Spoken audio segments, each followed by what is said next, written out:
the self through spiritual experiences such as zikr and other acts of worship, through checking selfish impulses and so on, may aspire to follow the Prophet in attaining elevated spiritual states.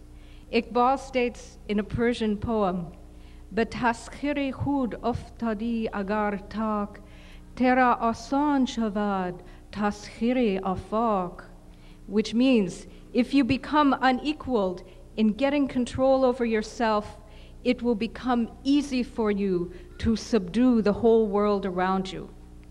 Self-purification is taught as a way to draw nearer to Allah.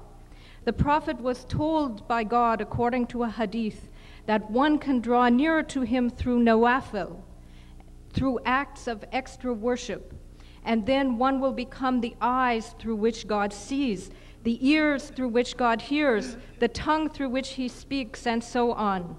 Doesn't this refer to spiritual experience and attainment? The Prophet himself practiced many of these acts of nawafil, extra prayers, fasting, and zikr. Some of the signs of this drawing near include the development of spiritual senses, such as insight, spiritual seeing, or firasa, as in the hadith where the Prophet, peace be upon him, says, "Beware of the insight, the firasa of the believer, for he sees with the insight of God." There's also another very mysterious hadith where the Prophet, peace be upon him, says, "I smell the breath of the merciful coming from the direction of Yemen." And this can refer to the spiritual development of the sense of smell. Or, of course, in the Sufi tradition, this is often related to the story of Uwais al-Qarni. But even today, somebody was telling me about a spiritual experience that they had even right now in the world today, where they were going to visit the shrine of a great Sufi saint, and on the way, suddenly everybody in the car started to smell a beautiful perfume. And that's showing this development of the spiritual senses that can come. One of the practices of nawafil that's very important is the zikr. The Prophet has said, when people sit remembering God, the angels surround them, mercy surrounds them, and spiritual tranquility, sakina, descends on them. The Prophet also said, there is a polish for everything, and the polish for the heart is the remembrance of Allah. And Allah Ta'ala himself has revealed in the Holy Quran, in the Messenger of God, you have a beautiful example who has hope in God and the last day, and who remembers God much. So the Sunnah is remembering God much. Another example of the spiritual practice of the Prophet is the night vigil, staying up at night. The Prophet said, peace be upon him, I passed the night in the presence of my Lord, who provides me with food and drink. The Sirah Nabi teaches us spiritual attitudes of struggle, jihad, certainty, yaqeen, and contentment, itminan. We learn that the opening of the heart comes after this struggle. فَإِنَّ مَعَ الْأُسْرَ يُسْرًا. The Sirah Nabi teaches us certainty in the spiritual jihad and the spiritual aspects of vigilance, initiative, determination, firmness. Among the prominent virtues and attitude of the Holy Prophet were his renunciation, his poverty, his sobriety. He exhibited detachment and patience. His nature led him to seek out solitude, silence, and aloneness with Allah. For example, in his meditation in the cave of Hira. Despite his elevated experience, he was willing to return as the vehicle of God's revelation, a station which the Sufis call baqa, or subsistence. In this, the Prophet modeled for us being in the world, but not of it. Being in the world, but not of the world. And he said, peace be upon him, if you knew what I know, you would laugh little and weep much. Still, he came back to teach his community. The Prophet also teaches us the spiritual attitude of receptiveness.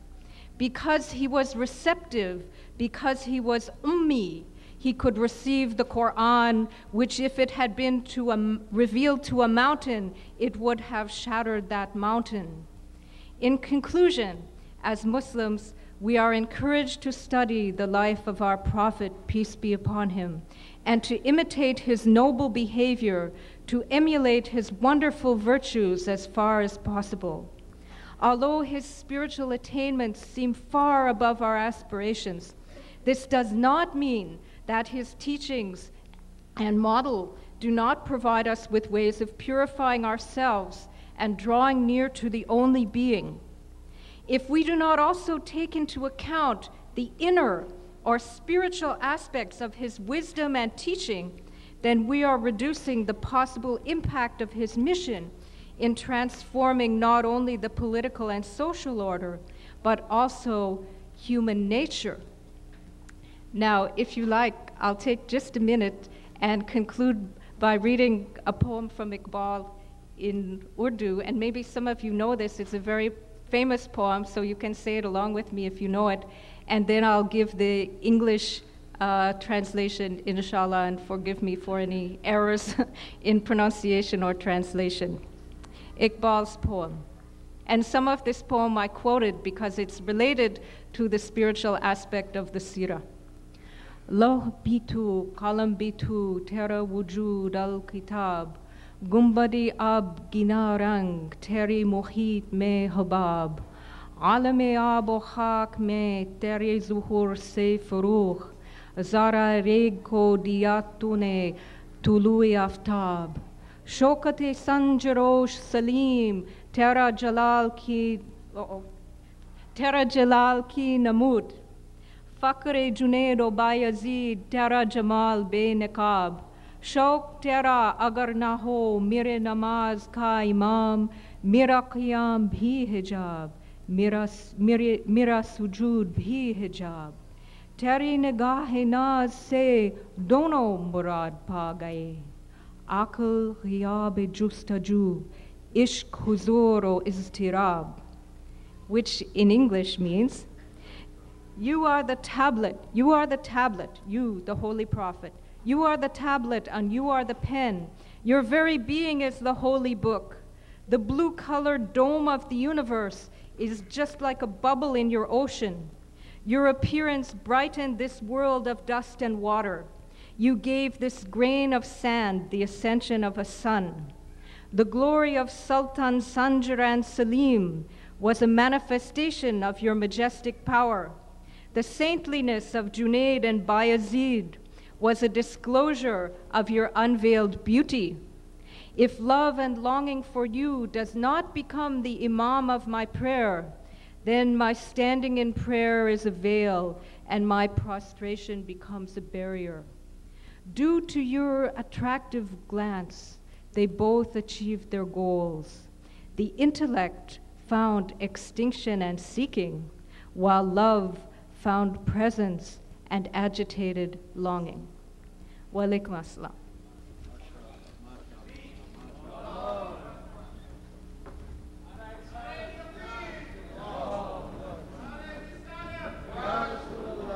Jazak.